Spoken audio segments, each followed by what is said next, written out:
Hi, today I'm going to show you how to create round corners in Inkscape. So if you want to do this, you need to select the rectangle tool, and now you need to paint the rectangle.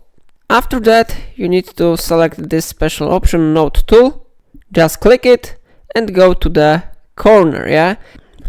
And here you need to press and hold left mouse button and move cursor down, yeah? And like you see, our rounded corner have been successfully created. Okay, so this was the first option, but sometimes there are situations when you need to round only one corner. In this type of situation, you need to go to node tool, and after that you should click on your rectangle, and then you should select special option add corners LPE. After that you will see that dots have been displayed here. And if you want to round one of the corners, you need to click and hold and move down, yeah? And like you see, we can create here the rounded corner, yeah?